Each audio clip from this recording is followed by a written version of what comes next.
Welcome to the podcast. Today, my guest is Tony Lee Scott. Is that right? Yes, it is. Is that technically correct? Well, it's partially technically correct. Partially. Well, it's.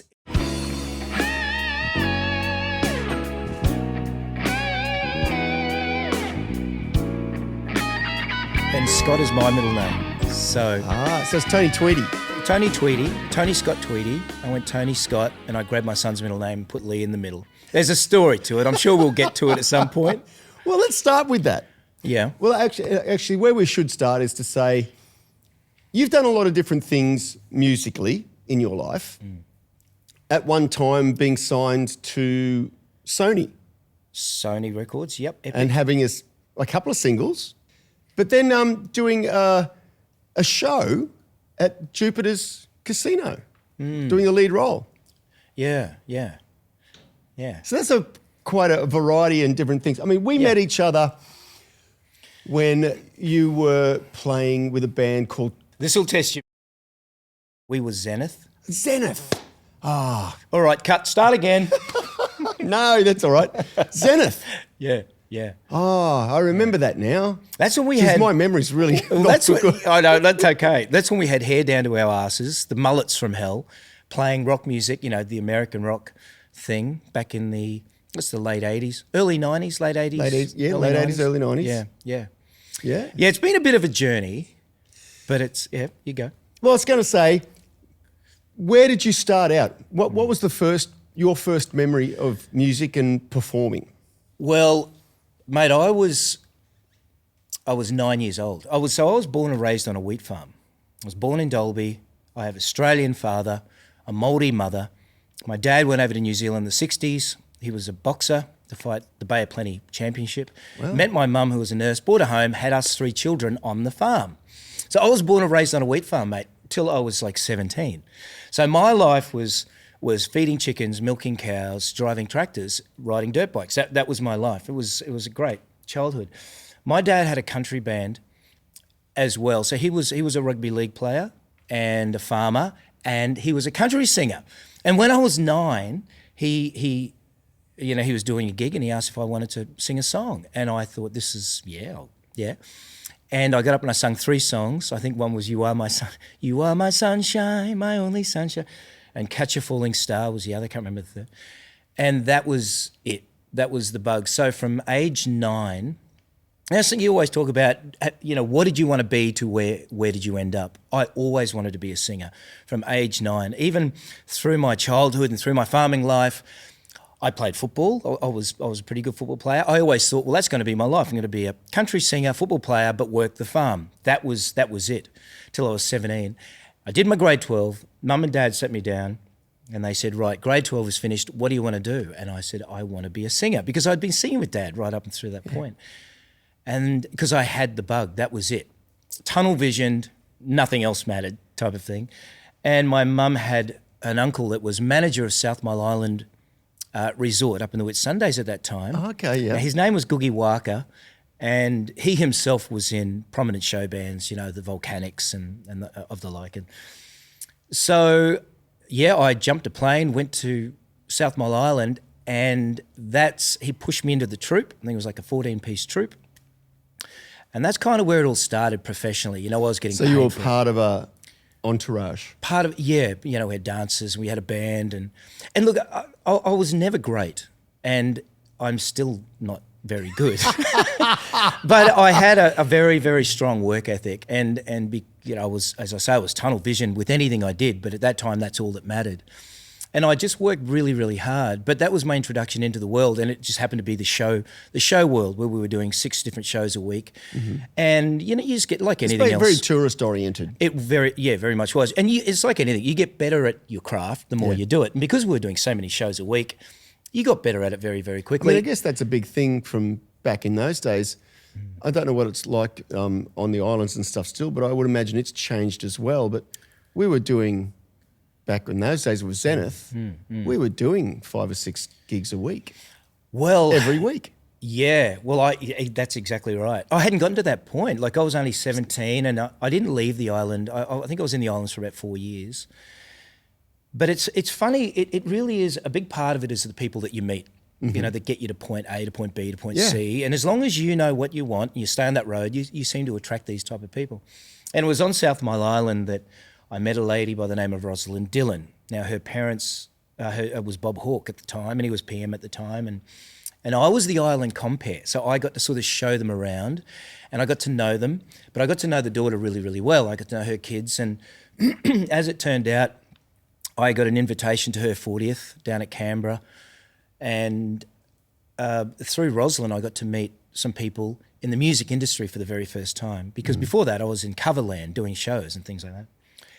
And it was then through Rosalind that I got to meet, you know, say Glenn Wheatley, John Farnham's manager. And I remember the meeting, just a straight shooter. You know, I walked into the meeting and, yeah, at that time, John Farnham was my idol, right? And I walked into the meeting and I had Rosalind with me and Glenn's back was to me. And at the time, they just sent through the DVD of Chain Reaction and he was watching it for the first time himself. And the song that was playing was that, you know, oh, what do you see? Ordinary man. Just an ordinary man. It's one of my favourite songs on the album too, by the way. And I'm walking in and he just went like that, so we couldn't say anything. And we watched this song, live DVD thing. And by the end of it, I'm welled up with tears. I still can't believe I'm in the presence of John Farnham, essentially, you know. Anyway, Glenn turned it off and he turned around and we went over to his desk and I'm trying to collect myself because I'm emotional at this point. Yeah. And he had a bit of a chat to Rosalind and he said, he looked at me, he said, so how can I help you? And I said, I want to get a record deal, you know. He said, okay, what are you doing? You're writing songs, you're doing this, that and the other. I said, well, I've written a couple of songs. And he just said, basically, you've got to cut the shit. You got to write, you got to record, do the work, and then come back and see me. And that just sunk in so deeply. And I thought, okay, so this was 91, 91, 90, almost 92 at the point. So as it turned out, I went over to New Zealand, got involved in a rock band with some friends of mine. And yeah, as it turns out, 10 years later, having done all that, I came back. You know, that was with Scotty Hutchinson.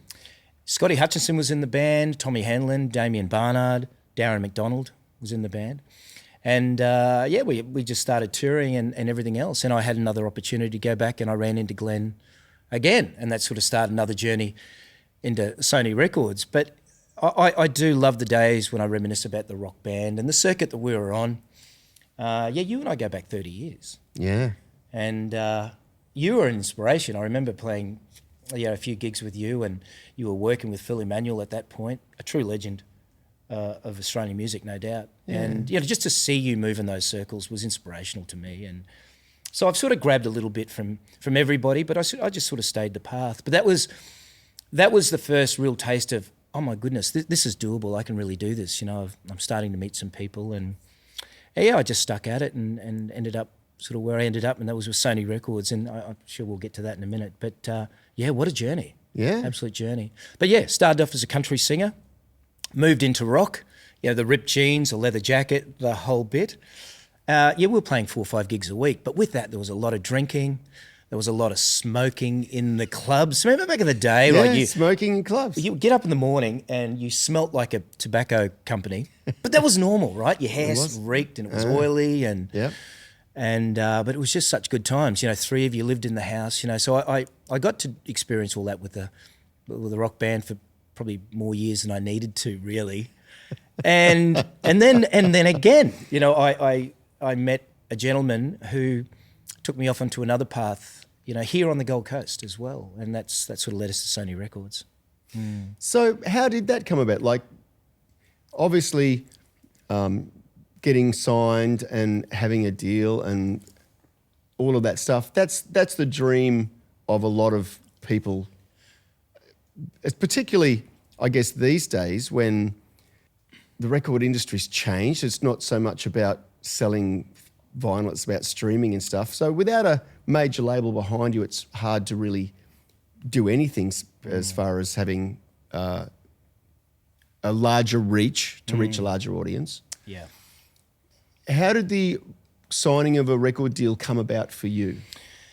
Was there a manager in place? Yeah, no, it was before the time of social media. So now, you're right. They look at how many views you get, and you basically get signed on that. I was in the days where you had to work, you had to record original music, you had to submit it to the A&R department. You had to get into the A&R department to begin with, which was near impossible because they would only see acts that were represented. Yeah, so you had to have solicited material. Because that was, I remember the time, was like you'd send off demos and they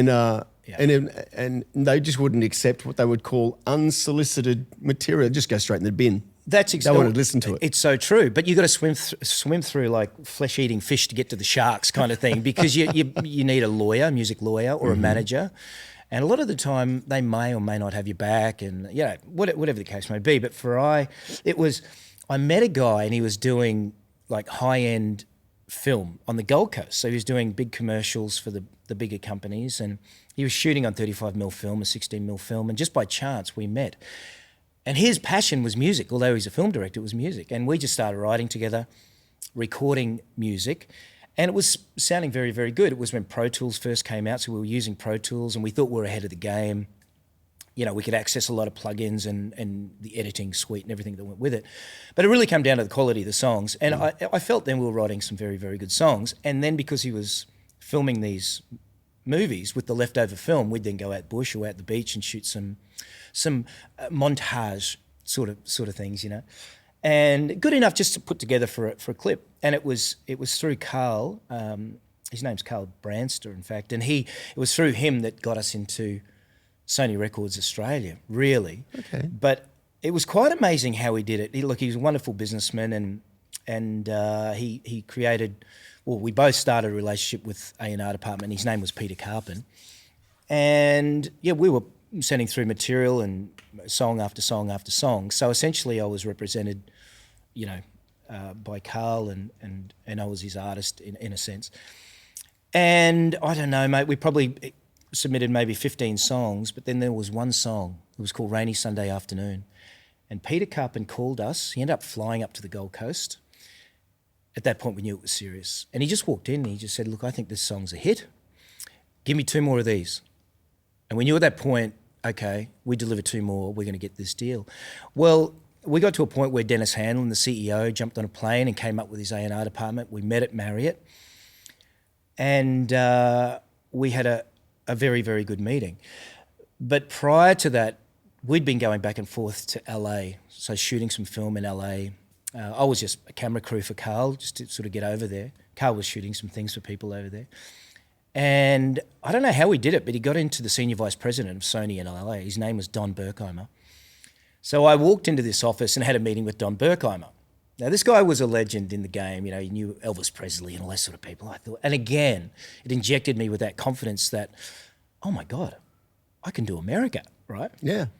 So go back to Australia. When Dennis Hanlon flew up, we had the meeting. Dennis asked me what I wanted to do.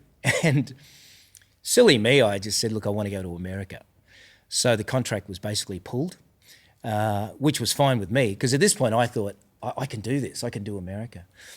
So for the next 12 months, that's what we did. We did America, we went back and forth. And it was probably the first time in my life that I thought, oh my God, I don't really have what it takes. Oh, because, you know, we really absorbed ourselves into the LA music scene. And, you know, we met with some really good people. We met with LaFace Records. And at that time, they were looking to sign a male artist. They ended up being Usher, in fact. But I got to see a lot of people demoing over there, and it's quite mind-blowing. The quality of the people? The quality of the songs, the quality of the people, the drive that the Americans have. And they are quite a wonderful, you know, group of people. The Americans, they're invigorating, they're positive. But I took a really good look at what I had, and I thought, this is nowhere near where it needs to be. And it was humbling, it was disappointing, and you really had to look into yourself to come to that decision, and I did.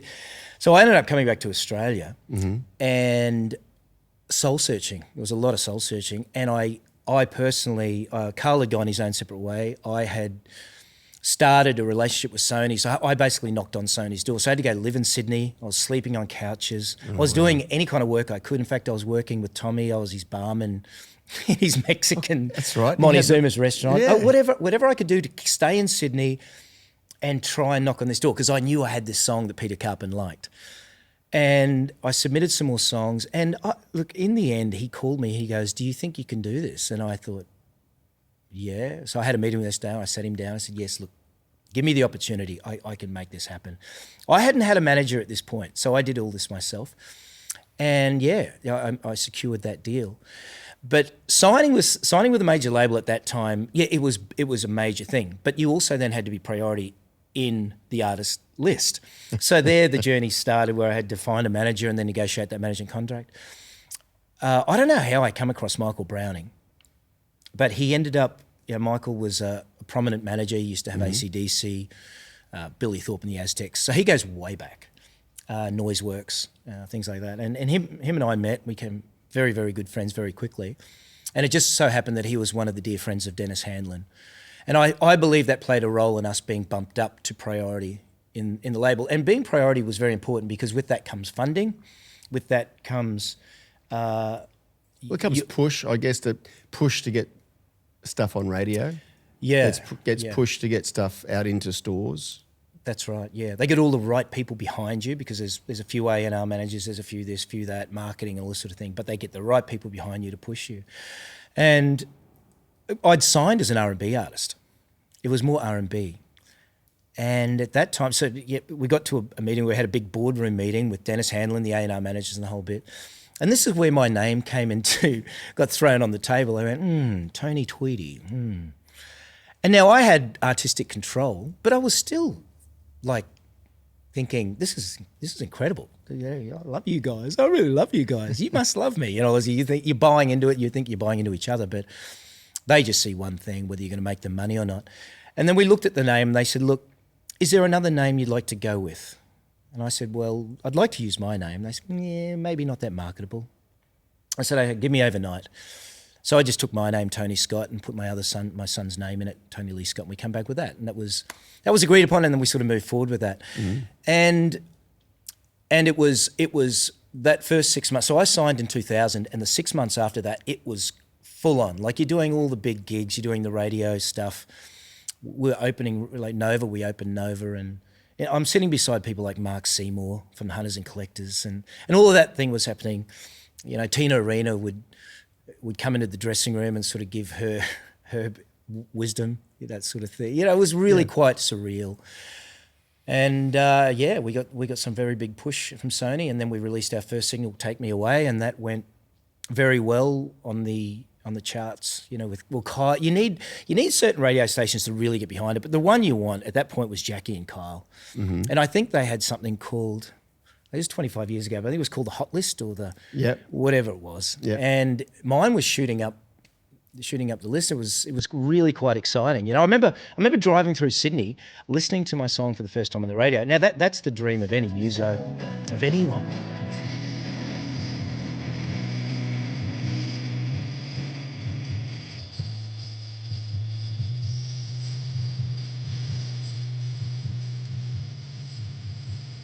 I almost remember feeling I'd done it, I'd made it. I look back now, I think, you fool.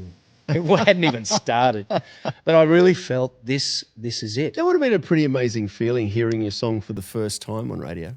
Well, do you remember where you were that first time? Yeah. We were driving. We were about to turn into, what's that main street? I forget the street. Oxford Street? Oxford Street. We were about to turn into Oxford Street. But that was incredibly exciting.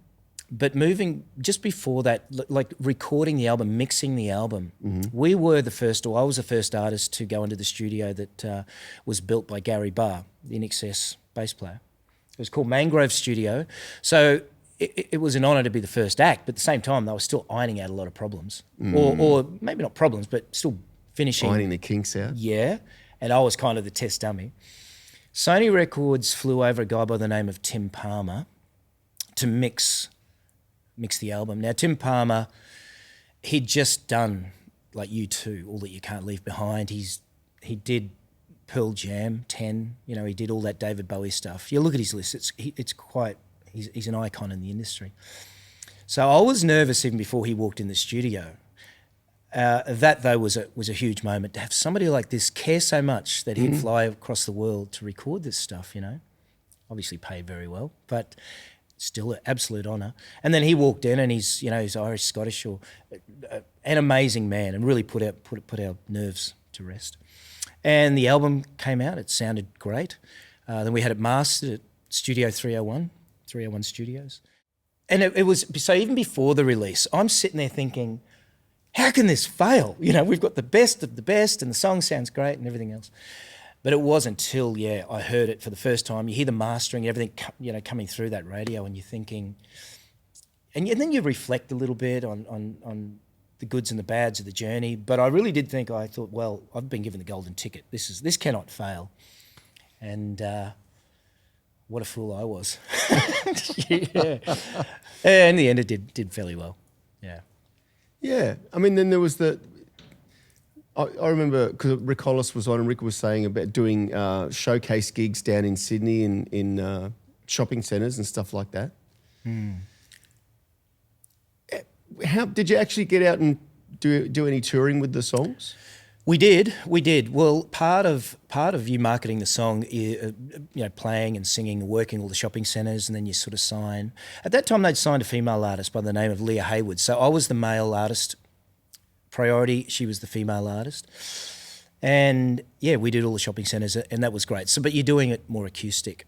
We didn't do a lot of live stuff. If we did, it was like showcases. We did the Olympics at home bush or home nightclub.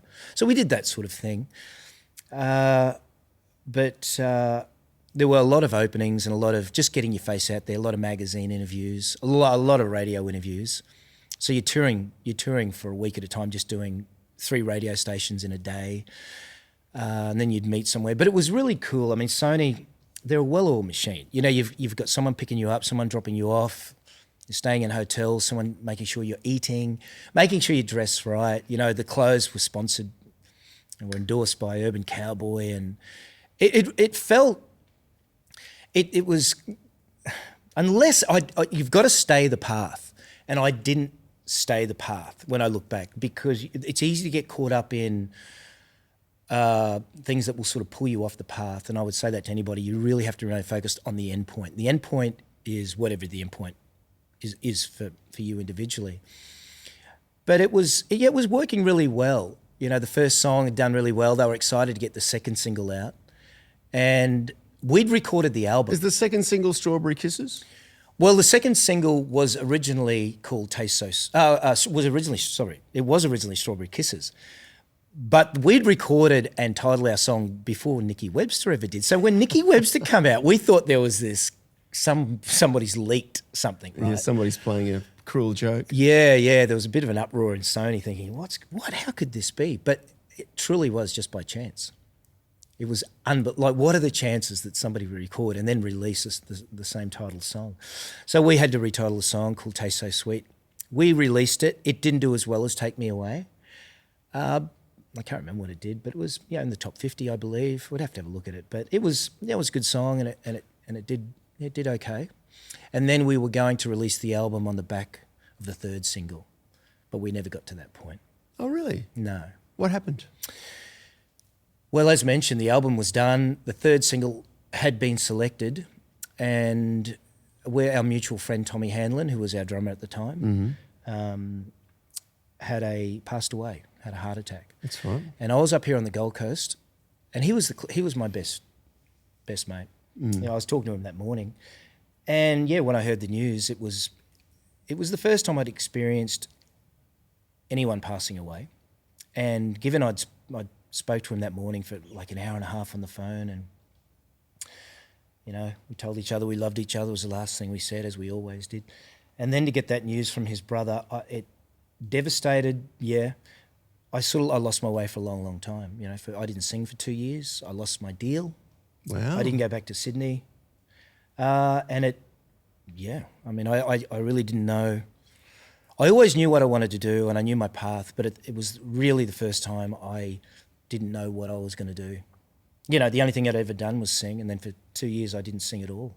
So it was devastating. So we never got to release the third single. We never got to release the album. So I've been sitting on the album, and it's been over 25 years, and to this day I've never posted any video clips, anything to do with my Sony experience. Originally it was just out of respect for Tom. Mm-hmm. I could never bring myself to do it. But now I have, 4 children. Maybe I owe it to my children that I should sort of put something out there, but I just never have. And it was just out of the love and respect I had for Tommy. He was everything to me at that time. So things went a bit pear-shaped at that point, and funnily enough, it was the theatre show that got me back on the wagon, and I realised, I love the stage, and that's sort of where it went from there. Because that is a very different medium in some ways. Yeah. Although I guess it goes back to when you very first started. It did. Part of a show, part of a large team. Part of a large team. Yeah. This was beyond me. It was weird how it happened. How did it come about? How did that come about that you were offered the part of doing the lead role in a what you call it, a cabaret show? Yeah, I wasn't offered it. I was at the time, so I'd given up music. I got a job as a pharmaceutical rep, and I'd done that for a couple of years. So I was, pharmaceutical sales. And the national conference at the end of this year, we'd put on, and GSK, a lot of money. And it's always a big event. They take you overseas. Well, this year it came to the Gold Coast, of all places. And I was like, damn it. I want to go somewhere, right? I'm thinking, bloody Gold Coast. But they'd organised what they called the GSK Idol. Like, Australian Idol was huge. Oh, so you sang? Well, they put up down at the Spit, they put up a huge marquee. They flew in Mark Holden to judge, because him, Marsha, and someone else were the judges. They only flew Mark in, they judged. And the only acts that could get up and sing, they had to be in the company. And there were a lot of singers and bands. It was an amazing night. Well, I got up and did like a Motown medley. I was going to say, you didn't get up and do Help. I'll do it now for you if you like. No, I got up and I did a Motown medley, mm-hmm. and it was wonderful. But there was a lady in the audience who was a pharmaceutical rep in another state. And she had heard that they were auditioning for this show. They were auditioning around Australia, and they'd done something in New Zealand, but they still hadn't found the guy. And they needed someone that could sing, dance, and looked Hispanic, because it was like a Hispanic show. And I thought, well, I think I could sing. I could look anything. Indian, I can look anything. Dancing, I can fake it, And the last audition was in Sydney. So I jumped a plane and I went to Sydney. I turned up at the rehearsal studios, and I swear there's 50 guys. Now, you got to remember, my background wasn't really high-end theatre. I was by that time rocker, this, that and the other. And I'm walking around, I'm looking at these guys stretching before their audition. And they're stretching and they looked good, Whereas I didn't know what to do. I didn't know I never warmed up for anything. And I'm walking around, I'm talking to these guys, I'm going, how you going, mate? I'm Tony, and I'm introducing myself. And they're looking at me like, don't touch me. Don't take up my time. And I'm like, no worries. It was a funny thing to sort of experience. But yeah, the production company was Dion and Randall. So they did all the big shows in Jupiter's. So this is, you're talking a 32 cast, and they were flying in acts around the world. So they really wanted the lead male to be the right guy. And I just thought at this point, there's no chance, but I'm here, I'll give it a shot. And I got changed out of my outfit. I put on my black leather pants. I had this gold mesh shirt, like a Ricky Martin mesh shirt. And I just got out there and sort of did my thing. But at the end of the audition, I changed out of my costume, put my old clothes back in. Well, I didn't know, but they'd nailed it down to maybe 8 guys, and I was in the 8. But they couldn't find me, and they didn't, because I'm wearing something else, and I'm just sitting there sort of waiting to be sent home, basically. It wasn't until one of the producers got up and said, look, this is the guy we're looking for. And I thought, hang on, that might be me. I said, is that me? And I stood up. So that's how it happened. So then it went from 8, then it got culled down to 4, and then down to 2 of us. And in that audition, we just had to stand there and sing. I think I sung Mark Anthony, I Need to Know. And yeah, about a week later, I got a phone call that I'd got the position. And with that came they put you up in a hotel for a year at that time. The pay was quite good, and you were working with some really high-end theatre people, like Tony Bartuccio was the choreographer, and then he had a choreographer, and so it was 6 weeks of solid rehearsal here on the Gold Coast. So I still was shaking my head thinking, how's this even happening? Yeah. And we ended up doing like the first year, and we were doing 8 shows a week, and they were big That's shows. that's a lot of work. 8 shows a week, so 2 on a Sunday, 2 on a Saturday? Yeah, it was. That's exactly it. Yeah. And it was, I think in the end, so we did that 1 year and it went so well for the casino, they extended it another year. I think to this date, it was the highest rating show they had. So or one of, maybe there might have been another, but still, the credit goes to the producers of the show and certainly the talent in the show that they'd brought in from overseas. It was amazing. But yeah, so I did 2 years there. I was fit, but I did my liver no good at all. Like we partied, there were a lot of parties and a lot of carry on. But you had to front, as long as you fronted to do the show, it was great. But it really was theatre at its highest level. You had people, you had your own seamstress that would make sure your costumes were always fixed. You had 2 ladies in the dressing room that would change you during the show. You had monitor guys, as you know, and a lot of backstage assistants. It was an oiled team, and without any one of those little cogs, you would just fall apart. Like we all kind of kept it together, and I do credit them with the success of the show, because if you could see what goes on backstage, the front would not happen without all of that. So I made a lot of friends during that show, but that was the thing that got me right back to mentally as well. I had to put my grief, because I was still grieving, that 2 years later. I'd still cry at the mention of his name. It was really, really odd. And that sort of changed things for me and sort of, I put Tommy in his pocket in that little pigeonhole and so I can get on with really enjoying my life and getting back into music again. Mm-hmm. So, yeah. Am I imagining things, or is during that time, is that when you met your wife? Oh, it's funny how things work out, isn't it? Isn't it? Like, it's crazy. I was 40 and I had a bachelor pad. I had a great life. Marriage, nothing, that never entered my mind. I had a lovely girlfriend at the time, or maybe, I only ever had a couple really solid ones in my life, but never thought about it. And it was through that show that I met Danielle. And that was 15 years ago. And then, it might have been a bit longer, say 2006 or whenever it was. But we got together in 2010. And it was the moment where I knew I was in love. When I fell in love. We were dating, and she would come up from Melbourne and stay in my apartment. I still wasn't seeing it to be that serious. And these little boxes were building up on the side of my bedroom. And I never really cared to look at what they were, but every week I'd look at them and they were getting more and more and more. I thought, okay. Turned out they were like boxes of high heel shoes. Like she was slowly moving her way in. And I realised I was falling in love over this period of time, but just didn't know how to admit it. And something happened in our lives. I can't remember what it was. I think I might have gone down to meet the family and realised that this was what I was missing, right? Mm-hmm. You go through your life thinking, I have a purpose. My purpose is to sing, to record, make people happy and me be happy and maybe get a record deal, all those sorts of things. I've since come to realise what my purpose is, and I found it through Danielle. So when I fell in love, it changed everything. I stepped off the stage. I mean, I did a show with Danny only a couple of years ago with the same producers. Yeah. But we did it really because I love the producers. It was a great show. We went down to Melbourne, but also just to tick that box. My wife, she was a ballroom dancer, and she'd done it since a very, very young age. I think from 7 or 9 years of age. She was very successful at it. And it was a good opportunity for her and I just to perform together on a big stage. And so that our kids, so we have 3 kids under 10. So we brought them to the shows and they could see their mum and dad, and we had all the photos taken so we could tick that box. But it was, I knew though that it was really only going to be just for that little experience. But it was through Danny I fell in love. We bought a house together. I moved into the family business, which was transport.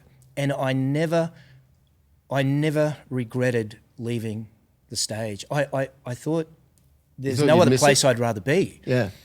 All of my friends do it. We're all one big family. How could I ever not be on stage? But it's crazy how things change. You fall in love, and then you have children, and then that shoots you off into another realm. Mm-hmm. But to this day, I've never regretted it, and life just got better because of it. Yeah. Yeah. Through your whole performing career, what would be, if you had to pick one highlight of the things that you've done, what would be that highlight? A highlight in my music career. Well, there was a time. Well, there's probably a couple. I mean, say when you get a record deal, you sign. Your goal is always to get to America. Even when I was with Sony Epic Australia, was get to America. And I think I mentioned I got to see Glenn Wheatley again. And how that happened was I was doing a showcase near the Opera House. It was with Delta Goodfram. Delta had just signed with Sony. I think Delta was like 15 or 16 when she signed. Wow. And Delta was managed by Glenn Wheatley. Now, we turned up, my manager and I turned up at the sound check, and Glenn was there, and he remembered me, which it's credit to him. He obviously knows and sees so many people. And he came up to me and he goes, "Let me guess, you cut the shit." That's the first thing he said, and I went, yeah. And it turned out my manager and him were very, very good friends. So they just started chatting, and I met Delta. And it was we did the showcase for the 2IC. Tommy Mottola was the head of, I think, in New York, or was it LA? I can't even remember. But Tommy Mottola, and this guy was under him. I think his name was Rick Patton. And yeah, we did the showcase. Delta was then doing Britney Spears type of stuff. But you could see she was going to be amazing. Mm-hmm. She was priority at Sony as well. And yeah, she was quite beautiful, and she had what it took. That was probably one of the highlights in Sony, just getting up and just really just reconnecting with Glenn, as strange as it sounds. Hearing your song on the radio, they're all little goals. I don't know if there's ever been one, but I guess in the theatre world, we did a gig. It was the New Year's Eve gig at Jupiter's Casino, and I had a lot of friends come in. I had my family fly over from New Zealand. It was essentially the last show over a 2-year run. And it was just an emotional night. They brought in flowers, and they brought my mum up on the stage and gave my mum flowers. And my mum's my favourite human being on the planet. So that was a highlight of my musical life. But I think the greatest achievement is yet to come, and that is, even though I've been out of the game for so many years, it's ironic that I would be sitting here with you now, because only a couple of weeks ago I made the decision to build a studio again, get back in the studio, start writing again, start recording again. And within a week, I contacted an old friend of mine, Chris Corby, who was my Pro Tools engineer back in Sony Records days. He works with some very, very good artists, and there's an artist that he's working with. We're recording with him next week. His name's Isaiah Bracewell. Okay. I think he won Idol years ago. He was signed with Sony himself, but he's since been released. So he's going to record one of our songs. So my proudest achievement will be for my children to see. Now, my kids are 28, 10, 7, and 5. I thought I'd spread them out over a generation. I don't know why. I just thought I'd do it that way. But for them to see, because I've been talking to them about this for years, and even my kids have been saying, "You should sing again, Dad," and I kind of just wave it off. I feel really bad that I've been doing that, because I'm not inspiring my kids musically. I'm not inspiring them creatively as much as I should, although we do in other areas of life. But so to be able to share this experience with them will be good. They'll be able to see the song that was written, it'll be recorded, and hopefully a release on it, so they can see, okay, that's the steps you take, and that'll probably be my proudest achievement. The album that you recorded previously with Sony, who owns the rights to that? Oh, well, I was given my masters. So you have the masters. It's never been released. I have. The album's never been released. No, I'm sitting on it. Yeah, I signed a publishing deal with Sony Publishing back in the day. I remember getting the big fat check. You know, the check where it's got cents, dollars, tens of dollars, hundreds of dollars, thousands of dollars, tens of thousands, hundreds of thousands, millions, tens of millions. I remember seeing that check. Now, I was in the tens of thousands. I didn't quite make the hundreds. But I just remember I took out $10,000 cash straight away and just had it sitting in my bedroom for months. Wow. It was weird. Like I'd never seen that amount of money. That amount of money, you know. But publishing, yeah, I guess the rights of the songs would be mine. Yeah. I need Any plans to do anything with those songs? Yeah, look, it's funny, Scotty. I've been wanting to. When I look back and I listen to the album, Would they still be relevant, do you think? yeah, I do, but I think they'd be more relevant to a female country singer. Ah. And it's been on my checklist to do forever, but things just come up and get in the way. But I listen to them and I think if we just had the right female country singer and we could re-record and reproduce these songs, I do think they're still relevant. Maybe the production could do with a bit of a change. I don't know. I've been in and around them so much that I need to take a step back and someone else needs to step in and just have a look at this stuff. But, you know, as they say, the best song is the next song you're going to write. So I'd like to keep writing, get back into that headspace. But there's a solid album sitting there ready to go. I do have the rights to it, yeah. You talk about your kids and inspiring them. If they decided they wanted to be musicians, is that something that you would encourage? Yeah, I wouldn't discourage it. I would encourage it if it was their idea and it blossomed from their beautiful little brains. Absolutely. I mean, look, we homeschool our children now. We've been doing it for 12 months.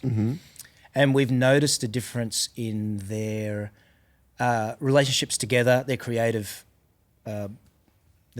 minds in just that 12 months. Now, look, homeschooling's not for everybody, but we found it to be perfect for us. You know, we've got a home business and everything else that we do.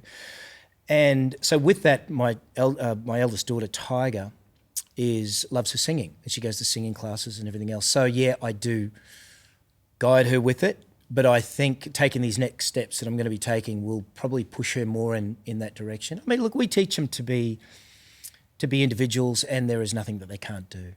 But Tiger at this point, look, they're all doing dancing, they're all playing the piano, they're doing that, but they did it off their own bat.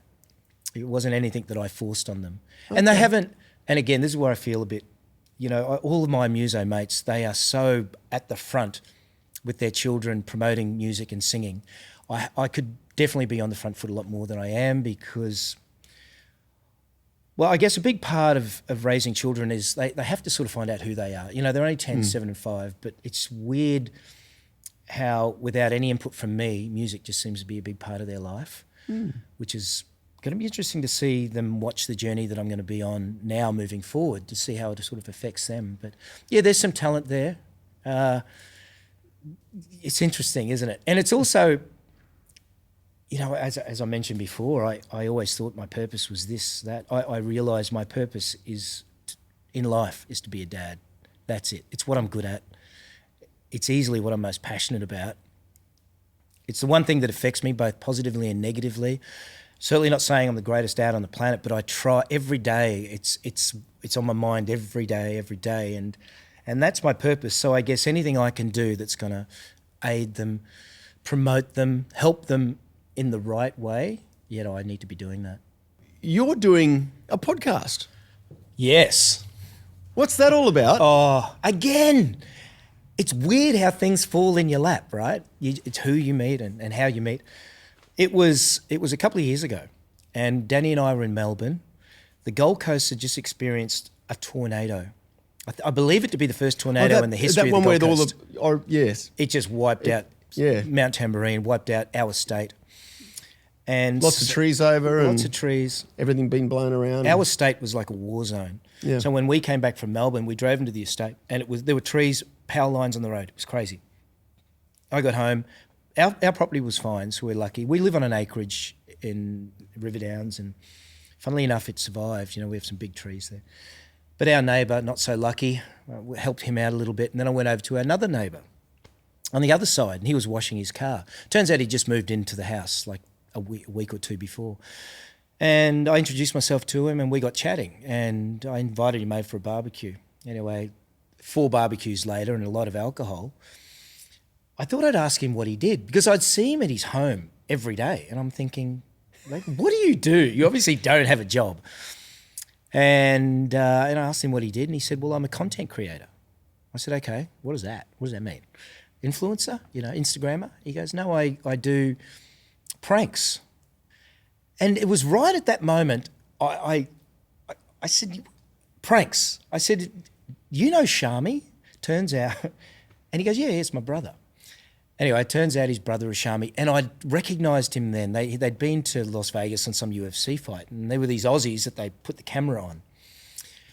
I said, that's you. And he goes, yeah, that's what we do. And this guy, his name's Jushin, he's a real nonchalant family man. Like, he's quite a wonderful bloke. And I said, that's Shami. So Shami's your brother? He goes, yeah. And I watched Shami and all the boys' pranks and everything else. And we got talking and we got to know each other. But it happened very, very quickly. And one day he brought up a podcast. He goes, I've always wanted to do a podcast. And I said, mate, I've always wanted to do a podcast. But every time I talk to someone, of which has only been two guys, they don't want to do it. They get to a point and then they sort of lose the courage. Mm-hmm. I'm like, I just want to do a podcast. And he said, well, let's do a podcast. I said, let's go. Within a week, we'd had the podcast room built, we had all the gear, and we'd push record. And that's how it started. And it was funny because I'm a bit of a perfectionist. And after that first recording, I thought, okay, there were parts in that I didn't like. We're going to have to go back. And he was like, no, just release it. And I'm like, we can't release that. And he goes, yeah. I said, Jushin, we can't, mate. We please, And I started getting a bit. It's got to be real, Tony. Yeah, it's got to be real. It's got to be real. Your ego gets involved, right? And he goes, no, we release it, we keep it honest, and we let the public decide. Yeah. And I went, okay. And it took maybe 3 episodes for me to get over that. And now I think we're just on doing our 40th actually. And it was the best lesson for me. And I got taught a lesson by someone saying that to me. Just let the public decide, right? So we've been doing the podcast. I think it's always good too. It's good if it's real. It's not manufactured. It's not, it's... can I tell you, had I been left up to me, it wouldn't have been real because I would have gone back and done it and edited it. And, I'm really grateful that, and through that, I've learnt a lot. And then it took some time for me to become opinionated because I'm a great fence sitter. Oh yes. I like to be friends with everybody. And he's opinionated, and I'm like, yeah. It's strange how that is an attractive thing for people to watch. Yeah. No one likes a fence sitter. No. And I'm going, what? I'm going, we got, I think we're doing okay, and I'm thinking we're getting hundreds of comments, and I'm reading, I'm going, what's the problem? They're all good. And he's going, that's the problem. They're all good. We need bad, right? And then we did this one podcast. I can't remember, but maybe it was about vegans or vegetarians, and we're just smashing them, because we're carnivores. And, we had some vegan listeners. Well, they sent us in their thoughts. And Justin, and I'm like, whoa. And Justin's rubbing his hands together. And he'd just comment back and then you'd have 30 people come to your defense. And it was a wonderful feeling. It was, again, my first experience to learn, just speak your mind. Don't be too scared that you're going to be judged, because you're going to be judged anyway. It's true. You're better off being judged by telling your truth. That's true. And I enjoy it. It's almost like therapy. For me, I get to sit in a chair. We're sponsored by a beer company, so we have to drink beer at like 10 in the morning, which is a tough thing to do. And we've had some really great guests on. Of course, we've had Shami on, we've had Jackson O'Dowdy on, we've had the Reese brothers on, some really, really high-end content creators. So I'm sitting here asking them the questions and sort of getting an insight into their minds and how they built up their online business and everything else. Yeah. Is it something that you're getting a lot out of it yourself? I'm getting learning stuff. I'm getting a lot out of it in that you learn another side to yourself, and then with that comes confidence in sort of pushing that side, which is just be who you are, get it out there, and let the public decide. They're either going to like you or they're not going to like you. It is what it is. It's called 4 o'clock somewhere, by the way. I'll put links down below so people can go and check it out. Yeah. It's really interesting because my wife has been like an Instagrammer, content creator for many years, maybe 5-6 years, to the point where she was getting endorsed by companies to promote their products. And she still does it to this day. She does very, very well at doing it. But I've never been into social media. I'm still not. I still don't understand. Like I had 40 followers going into this thing. I still don't have much more than that, by the way. But like I sit around and I listen to these guys because I drink with them and they are so tuned in to algorithms, when to post, what to post, understanding their audience, the analytics of it all, that it kind of still hurts my brain. You know, I'm a farmer. I'm a transport guy. I'm a pretty simple kind of a dude. It fascinates me, but at the same time I'm thinking the podcast is probably ideal for me because I can just speak, I can interview, you know, we can talk about stories. We have different segments in the show. Question of the week, you know, what's your verdict, and beef of the week, things that just really piss us off, you know. I enjoy that sort of thing because I get to offload and I walk away from the studio and I'm like, man. Therapy. It's therapy. Yeah. But to really understand it, my wife does, I still don't, even though I live with her. It just hurts my brain sometimes, you know. So I'm doing it because I enjoy it. I'm doing it because I want people to spend an hour that they'll never get back again. Actually, we own that hour. Sorry.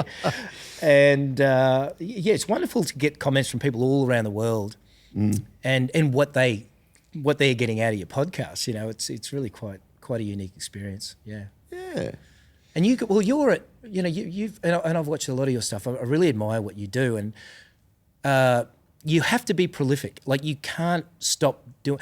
You stick to a podcast a week. You have to do a podcast a week because if you don't, it's like your mum pulling out the wooden spoon and smacking you across the arse. Like these people, they tune in to listen to you talk about the topics you're going to be talking about. So you owe it. It's almost like an obligation. And the algorithm doesn't like it. If you don't keep feeding the algorithm, you've got to keep feeding the machine. Feeding the machine. That's so true. Speaking about feeding machines, we were talking earlier on before we started shooting about AI, and you were saying that you used Suno AI to write your theme song. Oh, we thought we'd give it a go, Scotty.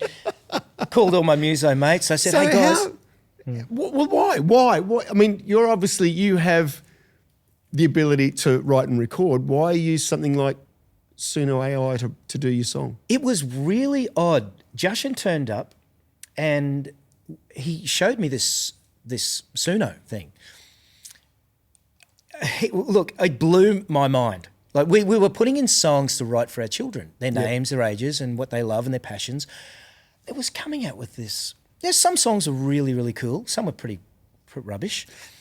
But Justin said, why don't we do our theme song? And I kid you not, we put in 4 o'clock somewhere, men's entertainment podcast or people, entertainment podcast, beer drinking, la la la. And the first song it came out with was our theme song. So we ran with it. I won't lie to you. How long does it go for? What's the time frame? Oh, you mean from our song or for any song that you put in? Well, no, the song, your song. Probably 20 seconds. It's only short. We only use. Well, it needs to be short. We only use a snippet of it for the intro. Yeah. But I will tell you that it felt kind of a little bit wrong for me because I had visions of us doing it in the studio and everybody else and getting a singer in. But what do you mean getting a singer in? Why wouldn't you sing it yourself? Yeah, ding ding ding. Want a country singer? It's 4 o'clock. You know. It did feel a little bit wrong, but geez, I've since overcome that. You know. It was funny. I didn't know anything about AI, and my mate had a couple of tickets to go see a guy. His name was Kerwin Ray, and he's like a moderator, manager, financial advisor to some really big people. And I didn't know what to expect, so Danny and I went into Brisbane. This AI was all about ChatGPT and the powers of ChatGPT.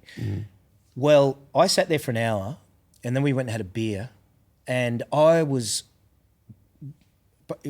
crazily excited about what AI can do, while also horrified at what AI can do. Because, as singer-songwriters, musos, the one thing you hold close to your heart is you can write, you can record, you can do stuff that you'd like to think most other people can't, and other people can do things that we can't. AI has not only closed that gap, it's kind of meshed that so that it actually does everything. It writes songs, creates a singer. Anyone and everyone can now do it. And then you look at the ramifications of that, not just in our industry, but now moving forward. Advertising, TV shows, movie themes. He created, it's mad, isn't it? So he quickly just wrote an interview, and then he put up a what do you call it, like a simulation of himself.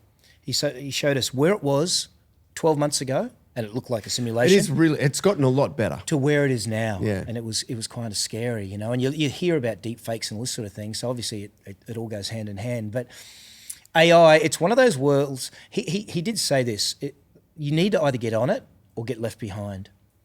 Now, that in itself is scary to me because my thoughts go straight to my parents, and I'm thinking, well, straight away they're going to get left behind. They struggle dealing with Wi-Fi. How the hell are they going to deal in the world of AI? And the other scary thought to me is, where is the future of the world? Once upon a time as a muso, the venue managers, they needed us. And we would pull in a regular crowd that would spend money and buy alcohol. Where is all this going? They're now talking about the possibility not far down the track where there's a hologram, in a venue. ABBA have already done it. There you go, yeah. ABBA did a tour, it was all hologram. Yeah. So the hologram thing is actually a viable thing right now. Yeah. It's whether people will pay to go and see that or not. Well, they're doing it on the big stages, absolutely, in Vegas.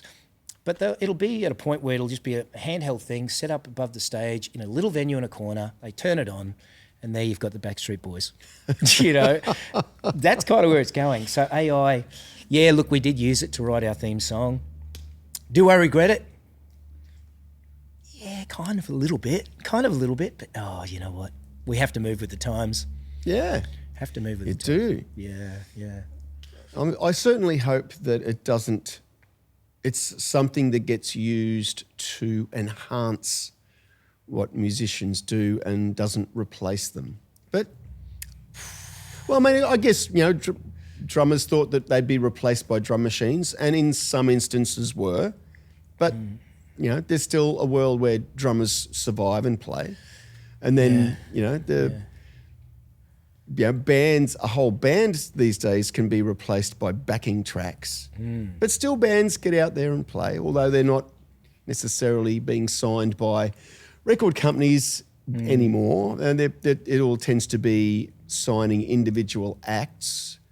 And I think I saw a Rick Beato, or it wasn't Rick, might have been someone else, a podcast where they were talking about for the last 10 years or more, there's been no bands in the top 10, top 20. Yeah. It's all individual artists. Yeah. So it's an interesting time. It's an interesting time. Well, look, we're finding a lot of kids. I'm sure if you ask or interview a lot of children, you'll find the bulk of them want to do something along the lines of content creation, influencing, Instagrammers. The problem with the world is the powers that be are promoting this and how much money can be made. And where, you can almost drag OnlyFans into that, it's a scary. It's all about online content. Online content, e-commerce, selling things online, which is wonderful, but it's also, what about the positions that we're going to need to fill in the future? Electricians, plumbers, all that sort of thing. But AI and music, look, the one thing that we always had was inspiration. We had that over technology. It was our creative minds and our inspiration that we could, as a human being. It blows my mind how AI can simulate that now so quickly, and it's only just begun. Yeah, it's interesting times. It's interesting. Mate, I'll be retired hopefully by the time that. But then again, it could happen within the next 5 years.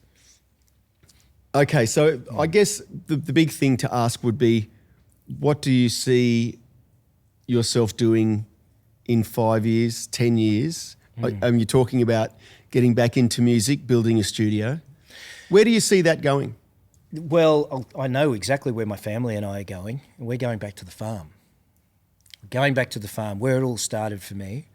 And, 20 acres up in the mountain, Tamborine Mountain. Yeah. We'll have a milking cow. We'll have 12 chickens, or 10 to 12 chickens. We'll have a couple of goats, a couple of quad bikes, and that's us. We've made that decision. There's no question. So Okay. it's gone full circle. I'm all about the farm life, of course, and my wife is all about that for our children. So to raise our kids on the property, sort of get them away from the distractions of the world, or the bad distractions of the world, and maybe just bring them back to the simple things in life, and grow our own veggies.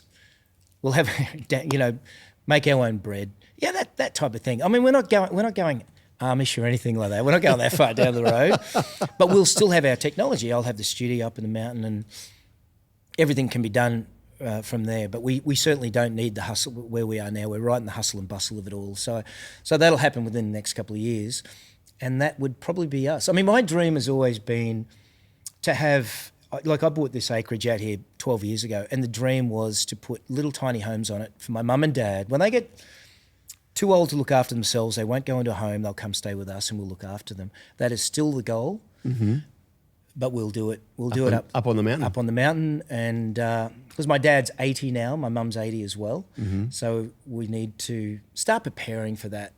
So we'll have a little farm life, we'll have little tiny homes up there for them, and hopefully churning out some really good music. Yeah. Yeah. Well, I'm looking forward to hearing it. Thank you, mate. No worries. Thanks for spending some time today. Great to see you. You too, man. Yeah. Thank you for watching. I'll put links down below for Tony's podcast and all the other things that he's been up to. You can watch, there's footage of you somewhere doing the show at the casino, I'm sure, online. Yeah, there's some online. And there's old video clip footage of Taste, not Strawberry Kisses. I can't believe that. Blows my mind that happened to you. What are the chances? I should have bought a lotto ticket that week. Oh, man. Yeah, I know.